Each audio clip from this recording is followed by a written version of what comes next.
반갑습니다. 사랑합니다.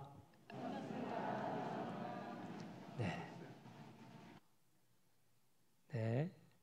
줌으로 SNS로 참여하신 분도 환영합니다. 오늘 설교 제목은 하나님께서 집을 세워주신다입니다. 하나님께서 우리에게 집을 한 채씩 세워주신다면 얼마나 좋겠습니까? 네, 다들 웃으시며 그랬으면 좋겠다 하는 바람이시죠? 네. 저도 이 말씀, 하나님께서 집을 주신다 하면 얼마나 좋겠는가 라는 생각을 가집니다. 집을 가지신 분은 살아가시는데 좀 편하시죠? 마음이 든든하시죠? 집 없는 사람은 집 때문에 마음이 때로 불안하고 초조합니다. 전세나 월세가 다 끝나가는 2년, 4년이 되면 이사를 해야 되는데 하나님께서 어떤 집을 주실지 기대도 되지만 걱정도 됩니다. 내가 갖고 있는 이것으로 과연 이사갈 집 얻을 수 있을까? 걱정을 하게 되죠. 하나님께서 우리에게 30평, 50평 넘는 큰 집을 주신다면 얼마나 좋을까? 때로 저 넓은 대지에 넓은 마당이 있고 아름다운 집을 주신다면 얼마나 좋을까 하는 생각도 가끔 해봅니다. 여러분은 어떻습니까? 그냥 꿈입니까? 오늘 하나님께서 집을 세워주신다 이렇게 말씀을 하셨습니다. 이 집은 우리가 바라는 대로 건물로 지은 그런 집인가? 아니면 또 다른 어떤 집을 말씀하시는가 생각해 볼 수 있습니다. 그것은 잠시 후에 말씀드리기로 하고 이 말씀이 주어진 배경을 먼저 여러분에게 말씀드리도록 하겠습니다. 지난주에 이어서 드리는 말씀입니다. 다윗이 이스라엘을 통일했죠. 그리고 통일된 수도로 예루살렘을 정했습니다. 그러면 다윗의 나라, 이스라엘이 강한 나라인가? 그렇지 않습니다. 예루살렘으로 막 들어갔을 때 이스라엘은 연약한 나라였습니다. 앞장을 읽어보면 예루살렘에서 멀지 않는 약 10여리 떨어진 곳에까지 블레셋이 쳐들어왔습니다. 그것도 한 번도 아니고 두 번을 쳐들어와서 이스라엘을 위협했죠. 그렇게 불안한 것이 다윗이 처음 이스라엘의 왕이 되고 예루살렘의 수도를 정했을 때의 상황이었습니다. 그런데 시간이 지나면서 하나님께서 이스라엘을 강성하게 하여 주셨습니다. 7장 1절에 보면 여호와께서 주위의 모든 원수를 무찌르사, 하나님께서 도와주셔서 이스라엘이 점점 강성해졌습니다. 그런 때에 다윗은 예루살렘 왕궁에서 편하게 지낼 수 있었습니다. 1절, 2절에 말씀하는 내용이죠. 1절 하반절 왕으로 궁에 평안히 살게 하신 때에 다윗은 평안하게 가장 좋은 제목으로, 다시 말해서 백향목이죠, 지은 왕궁에서 지낼 수 있었습니다. 평안했죠. 그런데 다윗에게 고민이 생겼어요. 나는 이 백향목궁에 평안하게 거하는데 하나님은 그렇지 않다라는 겁니다. 2절 하반절에 보면 하나님의 궤는 휘장 가운데 있다. 다시 말해서 하나님이 임재하신다는 하나님의 궤, 언약궤죠. 그 궤는 여전히 휘장 가운데 있다는 것이죠. 그것은 텐트, 장막 또는 좀 거룩하게 말하여서 성막 가운데 거하고 계십니다. 그 성막은 재질은 훌륭한 금과 각종 귀한 것으로 지은 것으로 되어 있지만 그 규모는 초라했습니다. 다윗은 자기가 큰 궁에, 좋은 궁에, 아름다운 궁에 거하는데 하나님은 작은 장막 가운데 거하신다. 그것이 마음이 너무 불편했던 거예요. 그래서 이런 고민을 하고 있었던 차에 다윗 때 유명한 선지자가 있었죠. 나단 선지자. 이 나단은 자주 나오는 선지자입니다. 나단 선지자가 왕에게 이릅니다. 왕이시여, 왕이 원하시는 대로 행하시면 됩니다. 나단이 왜 이렇게 말했겠습니까? 다윗이 워낙 하나님의 말씀대로 충성하는 왕이기 때문에 다윗이 원하는 대로 행하시면 됩니다. 그런데 그날 저녁에 하나님께서 이 나단에게 다른 말을 주셨어요. 나단은 다윗에게 당신이 원하는 대로 행하십시오 이렇게 했는데 다윗이 원하는 내용이 아니라 그와 다른 말씀을 주셨다는 것입니다. 오늘 읽은 우리가 본문, 그것은 바로 하나님께서 나단에게 주신 말씀 계시입니다. 그 말씀이 4절서부터 17절까지의 내용입니다. 어떤 말씀을 하나님께서 주셨는가? 다윗은 하나님에게 좋은 집, 성전을 건축하기를 원했어요. 그런데 하나님께서 이렇게 말씀하셨습니다. 내가 언제 성전 가운데 거하였느냐? 나는 그동안 장막과 성막 가운데 거하였다. 이 장막과 성막이라는 말씀은 같은 말입니다. 6절에 나오는 이 말씀 같은 말이죠. 하나님께서 이스라엘을 애굽에서 내시고 광야를 지나고 가나안에 들어왔죠.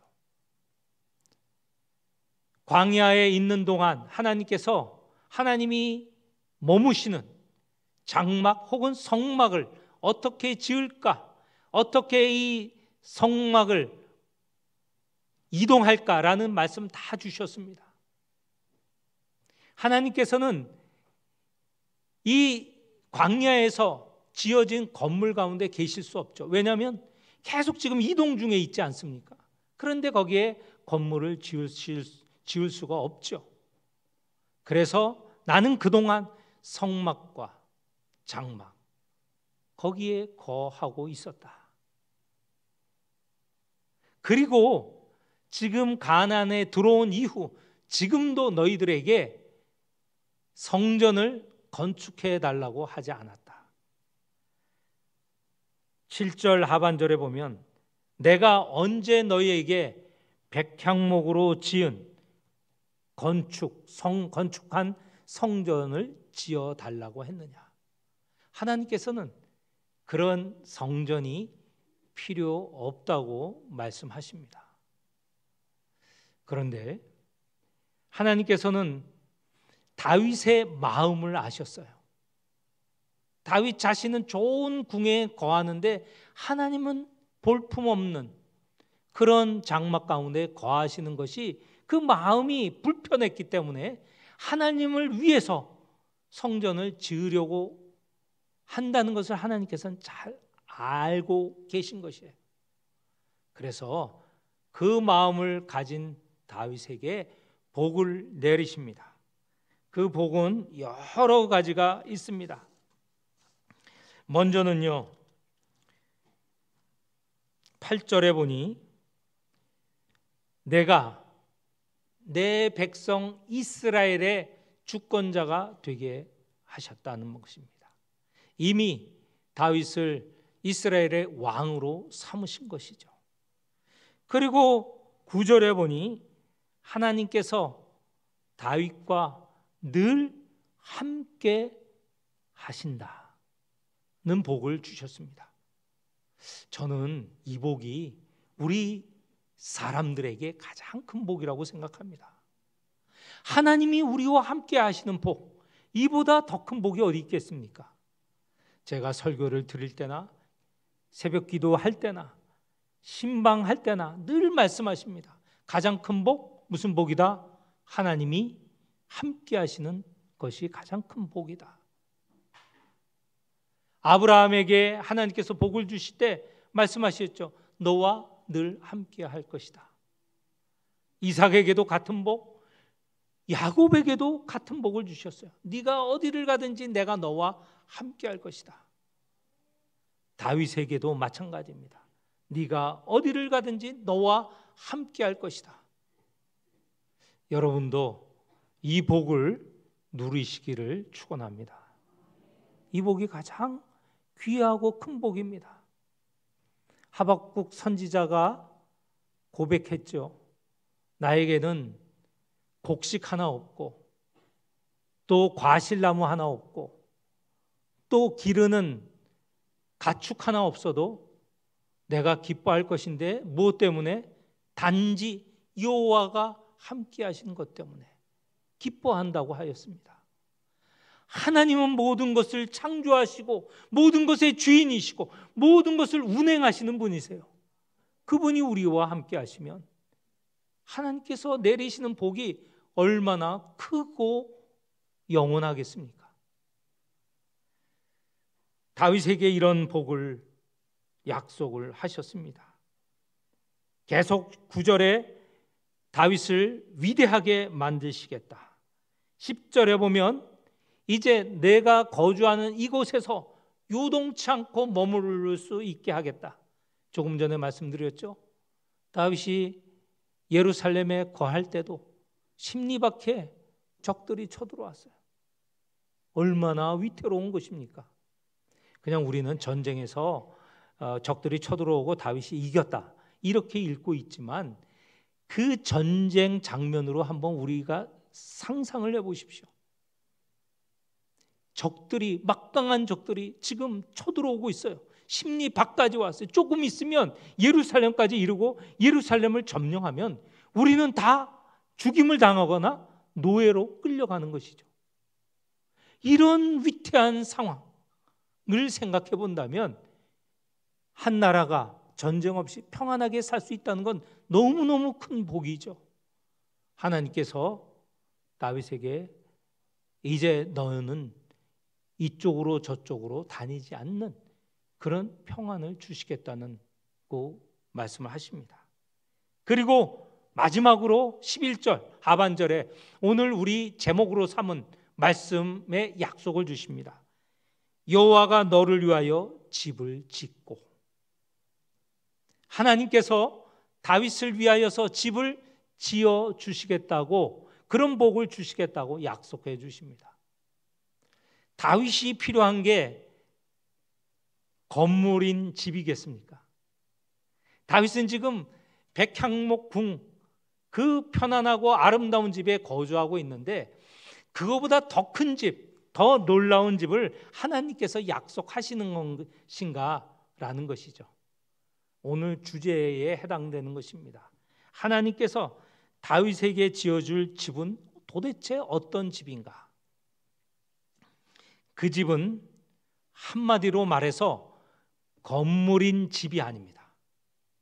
이것은 다윗의 영원한 왕조를 말합니다.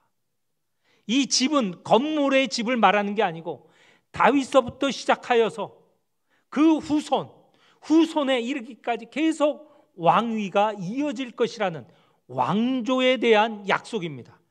그것을 집으로 표현을 하고 있죠. 12절 하반절입니다. 내가 내 몸에서 날 내 씨를 내 뒤에 세워 그의 나라를 견고하게 하리라. 너의 후손, 그에게서 후손이 내 씨에게서 후손이 나올 터인데 그에게 나라를 줄 것이고 그 나라가 견고할 것이다. 그리고 13절, 그는 내 이름을 위하여 집을 건축할 것이요 나는 그의 나라 왕위를 영원히 견고하게 하리라. 다윗의 왕위, 그것이 그의 후손에게 이어져 견고하게 할 것이다. 더 나아가서는요, 16절 우리 한번 다 같이 읽어보겠습니다. 16절, 내 집과 내 나라가 내 앞에서 영원히 보존되고 내 왕위가 영원히 견고하리라 하셨다 하라. 아멘. 다윗에게 줄 집 다름이 아닌 다윗의 왕조가 영원할 것이다. 약속을 하십니다. 영원하다는 것을 두 번이나 강조하고 계십니다. 내 나라가 내 앞에서 영원히 보존되고 내 왕위가 영원히 견고하리라. 다윗의 집 왕위 왕조는요 영원합니다. 이게 도대체 무슨 말인가? 다윗의 아들 솔로몬, 솔로몬의 아들 르호보암, 그의 아들 왕들이 이어집니다. 그 왕이 영원히 이어집니까? 이 약속대로 영원히 이어집니까? 중간에 끊어지죠. 바벨론 포로로 잡혀갔을 때 다윗의 왕위는 끊어집니다. 그런데 어떻게 왕위가 영원하다고 말합니까? 바벨론 포로 시기부터는 왕위로 이어지지 않지만 그의 후손이 이어져 마침내는 영원한 왕이신 예수 그리스도에게 그 혈통이 이어집니다. 마태복음, 누가복음, 로마서 1장에 보면 바로 다윗의 왕위가 예수 그리스도에게 이어짐을 말씀하고 있습니다. 예수 그리스도는 영원한 왕이시죠. 그분은 이 땅에 계실 때 고난받는 왕으로, 부활하셔서 영원한 왕으로, 하늘에 오셔서 영원에 이르는 왕으로서 이 세상을 다스리는 왕이 되셨습니다. 오늘 이 말씀 헛된 말이 아니고 예수 그리스도를 통해서 분명하게 이루어진 말씀이시죠. 하나님께서 다윗에게 이런 영원한 집, 영원한 왕위를 허락하셨습니다. 그런데 어떤 면에서 다윗이 이런 축복, 복을 받을 수가 있었을까? 첫 번째는요, 그는 하나님 중심의 삶을 살았습니다. 오늘 자기가 이 백향목궁에서 살고 있는데, 이 아름다운 집에 살고 있는데 하나님은 저 장막에 거하고 계신다. 마음이 너무 답답했던 것 같아요. 고민이 되었던 것 같아요. 하나님은 어떤 집에서 계셔야 되는가? 하나님은 나와 달리 나보다 더 아름답고 더 크고 더 좋은 집에 계셔야 되는 거 아닌가? 그 중심에 하나님을 두고 있었던 것이죠. 그래서 하나님을 위해서 어떤 집을 지을까? 이런 고민을 말하였을 때 하나님께서는 나는 너희들이 지은 집 가운데 살지 않는다. 내 마음을 알겠다. 내 갸륵한 마음을 알겠다. 너에게 놀라운 집을 주겠다. 이 약속을 하시는 것이죠. 그리하여서 다윗이 얻은 것이 바로 영원한 집, 영원한 왕위, 그것을 약속을 받은 것입니다.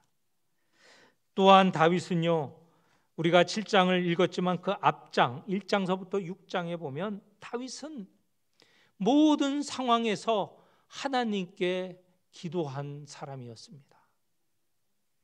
사울과 다윗이 늘 대조가 됩니다. 비교가 됩니다. 사울은 자기가 먼저 일을 합니다. 그리고 당황하여 하나님께 나중에 간혹 구하기도 합니다만 늘 자기가 먼저 자기의 의지, 자기의 결심, 자기의 생각을 앞세웁니다. 그러나 다윗은 언제나 하나님께 먼저 여쭙니다. 여쭙는 자, 기도하는 자였다는 것이죠. 시간이 없어서 말씀을 못 드리지만 다윗이 여쭐 때 이런 일도 있었어요. 하나님, 지금 블레셋이 쳐들어오고 있는데 어떻게 할까요? 앞에는 정면에서 싸우라, 그런 답을 얻었고요. 다른 한 번은요, 정면에서 싸우지 말고 뒤에서 습격하라 라는 말씀을 얻었어요. 똑같이 적이 쳐들어오는데 전혀 다른 답을 얻었어요. 이거 굉장히 중요합니다. 우리가 하나님께 은혜를 경험한 것, 이거 갖고 하나님이 언제나 나에게 은혜를 베푸시지, 하나님은 늘 이런 방법으로 나를 인도하셔. 아닙니다. 하나님의 인도는요, 상황과 때에 따라서 달라집니다. 하나님의 인도는 우리가 생각한 이상 다른 방법으로 인도하시는데, 이것은 매일 여쭈을 때, 매일 기도할 때 얻을 수 있는 답이죠. 기도하는 자였습니다. 또 이미 말씀드렸습니다. 다윗은요, 하나님과 늘 동행하는 자였어요. 하나님께서 다윗에게 늘 동행하시겠다 약속하실 때 그 약속을 철저하게 믿는 자였어요. 그래서 그는 늘 하나님을 내 앞에 모시는 삶을 살았어요. 그가 밧세바와 범죄하였을 때 그렇게 속히 회개할 수 있었던 것은 하나님을 늘 앞에 모시고 살았던 그런 이 삶이었기 때문에 잽싸게 회개도 할 수 있었던 것이죠. 하나님을 늘 모시고 사는 삶이었다는 것을 말씀을 드립니다. 말씀을 맺겠습니다. 다윗은 하나님께 집을 지어 바치려고 했습니다. 하나님, 어떤 집을 지었으면 좋겠습니까? 그런데 하나님께서는 그 다윗의 마음을 아시고 오히려 하나님께서 집을 지어 주시겠다고 했어요. 영원한 집, 영원한 왕조, 예수 그리스도를 통하여 이루온 영원한 하나님의 집, 예수 그리스도께서 반석이시는 영원한 집을 약속을 하여 주셨습니다. 오늘 우리는 어떤 집을 구하여야 될까요? 우리가 사는 집도 필요합니다.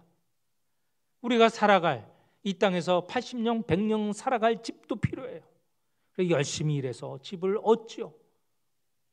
그러나 집에만, 이 집을 얻는 것에서만, 집을 얻어 여기에서 내가 누리는 평안함만 구한다면 영원한 집, 예수 그리스도를 통해서 얻을 수 있는 영원한 집을 얻을 수 없는 것입니다. 우리의 관심은 다윗에게 약속하신 영원한 집, 왕조, 왕이 예수 그리스도를 통한 영원한 집을 얻어야 되겠습니다. 그리하여야 이 80년을 넘어서 100년을 넘어서 영원에 이르도록 든든한 집에 살아갈 수 있다는 말씀이죠. 그러기 위해서 우리의 일상적인 마음가짐이 필요합니다. 먼저 하나님 중심의 삶, 기도하는 삶, 하나님과 동행하는 삶이 있어야 되겠습니다. 그럴 때 하나님께서 우리의 마음을 아시고 다윗에게 허락하였던 것처럼 너에게도 영원한 집을 허락하겠다 약속해 주시고 복을 내리십니다. 이 복을 얻는 우리 영광교회 성도가 되시기를 축원합니다. 기도하겠습니다. 하나님 아버지,